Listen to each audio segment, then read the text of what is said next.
जर आमच्यात मोगलाचं रक्त आहे जर कोणी म्हटलं तर हे आमचा अपमान आहे मराठी मुस्लिमांचा। आमचा प्रश्न हे आहे की शहाजहानच्या आईचं नाव जे आहे जगत गोसाई आहे, जगत गोसाईच्या वडिलांचं नाव उदयसिंह आहे। शहाजहान औरंगजेबाची वडील आहेत, औरंगजेबाच्या 2 सासरवाडी जे आहेत राजस्थानमध्ये आहेत आणि यांची आजोळ तिकडं आहे। आता मला सांगा, आपल्याकडं ऐतिहासिक दृष्ट्या इराणहून हे मोगल आले, त्यांच्या सासरवाड्या सगळ्या इकडं आहेत। आता आईकडून एक वंश वाढतो किंवा वडिलाकडून वाढतो।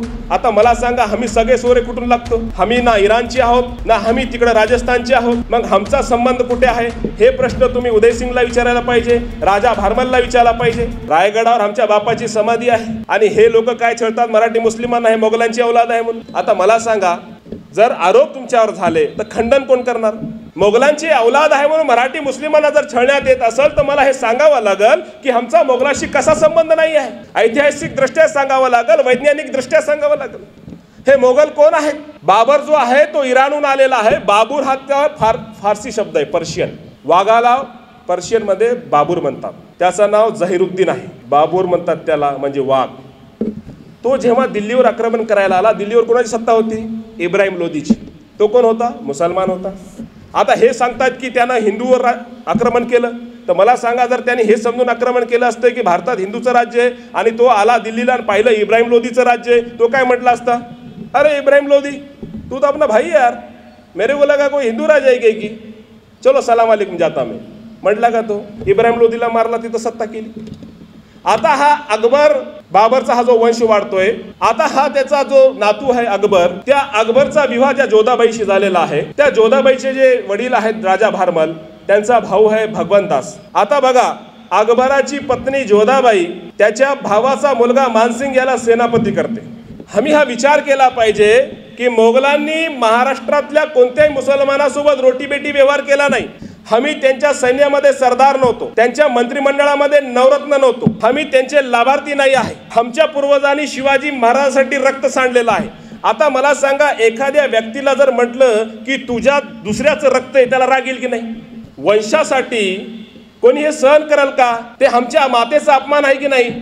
जर आमच्यात मोगलाचं रक्त आहे जर कोणी म्हटलं तर हे आमचा अपमान आहे मराठी मुस्लिमांचा।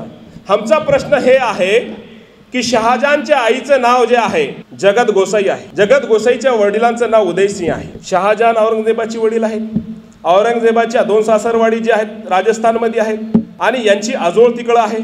आता मला सांगा, आपल्याकडं ऐतिहासिक दृष्ट्या इराणहून हे मोगल आले, त्यांच्या सासरवाड्या सगळ्या इकडं आहेत। आता आईकडून एक वंश वाढतो किंवा वडिलाकडून वाढतो। आता मला सांगा, आम्ही सगळे सोरे कुठून लागतो? आम्ही ना इराणची आहोत ना आम्ही तिकडे राजस्थानचे आहोत, मग आमचा संबंध कुठे आहे? हे प्रश्न तुम्ही उदयसिंगला विचारायला पाहिजे, राजा भारमलला विचारायला पाहिजे। हे प्रश्न इथं काय विचारण्यात येते, का लपवण्यात येते? माझा प्रश्न हा आहे बांधवांनो, जर तुम्हाला खरंच जर द्वेष करायचा असेल तर मोगलांचा द्वेष करताना त्यांच्या समर्थनात जे सैनिक होते, त्यांच्या मंत्रिमंडळात जे लोक होते, त्यांच्या सोबत जे लोक होते, त्यांचाही द्वेष केला पाहिजे। आता अकबराचं बादशाहकडे जे नवरत्न होते त्याच्यात बिरबल जे आहे, ज्याच्या गोष्टी चवीचवीने आपल्याला सांगितलं, त्याचं खरं नाव महेशदास भट आहे। आता यांचा कधी आम्ही निषेध केला का? जेव्हा आम्ही तानसेन बद्दल बोलतो त्यांचं खरं नाव रामतेनू पांडे आहे, तोडरमल आहेत। आम्ही तर नवरत्नामध्ये नव्हतो, आम्ही कोणत्या जातीविशेष बद्दल बोलतही नाही। पण मला सांगा, तुम्ही तिकडे सेवा करायची, तुम्ही तिकडून लाभ घ्यायचे, तुम्ही त्यांची मोगलांची सेवा करायची, रोटीबेटी व्यवहार करून मोगलांचा वंश वाढवायचा आणि मराठी मुस्लिमांना दोष द्यायचा। आता मला सांगा, हा दोष का सहन करावा? आम्ही काय चूक आहे आमची याच्यामध्ये? आमचा काही संबंध नसताना फक्त सामाजिक तेढ निर्माण करण्यासाठी आणि हिंसा करण्यासाठी हे खोटं सांगण्यात येते। आता जर तुम्हाला खरंच द्वेष असेल मोगलांचा, तर मोगलांच्या सैन्यामध्ये जे त्याचे सासरवाडीचे लोक होते अकबरच्या, मानसिंगच्या वंशजामध्ये जे आहेत दिया कुमारी सिंग म्हणून राजस्थानमध्ये त्यांचे वंशज आहेत, त्यांचे पूर्वज मानसिंग आहेत, ते राजस्थानच्या मंत्रिमंडळामध्ये उपमुख्यमंत्री आहेत। तुम्ही त्यांचा द्वेष करणार का? नाही करणार। आता आमचा काही संबंध नसताना आम्हाला मोगल शिक्का जोडण्यात येते। आता मला सांगा, मी हे क्लॅरिफिकेशन देणार नाही तर ह्या बारामतीच्या मुस्लिमाबद्दल तुमचं मत कसं कळेल तुम्हाला काय करायचं ते? अरे आमचा संबंध मधारी मेहतरशी आहे ना, जो मधारी मेहतरची औलाद आहे त्याला जर मोगलाची औलाद म्हणणार तर राग नाही येणार का? तसा आम्ही भेदभाव करणार नाही, आम्ही वर्णवाद करणार नाही, आम्ही जातीवाद करणार नाही। पण हे कशासाठी?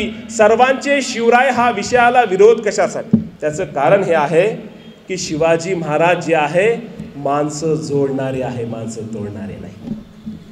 हे समजून घ्या। माझं भिवंडीमध्ये कार्यक्रम होता 10,000 मुस्लिम महिलांमध्ये। त्या महिला उत्तर प्रदेशच्या, त्यांना मराठी येत नाही, तेथे उर्दूमध्ये मी शिवाजी महाराज सांगितलं। तुम्हाला आश्चर्य वाटेल, जेव्हा मी शिवाजी महाराज सांगत होतो टांगाला काटा येत होता। मी एक संदर्भ तुम्हाला देतो, जे मी त्या मुस्लिमांना सांगितलं। त्यांना असं सांगण्यात आलं होतं, हे खोटा इतिहास की शिवाजी महाराज मुस्लिमांचे शत्रू। मी त्यांना हे सांगितलं की शिवाजी महाराजांचा एक आदेश आहे, जर तुम्ही पानवट्या शेजारी बसलेले असाल तरी पण पानवट्याचं पाणी गरजेपेक्षा जास्त खर्च करू नका, सांडू नका। मी म्हणलं, जे शिवाजी महाराज पानवट्याचं पाणी गरजेपेक्षा जास्त सांडण्याची परवानगी देत नाही, ते निष्पापाचं रक्त सांडण्याची परवानगी कशी देते? काय उत्तर आहे याचं?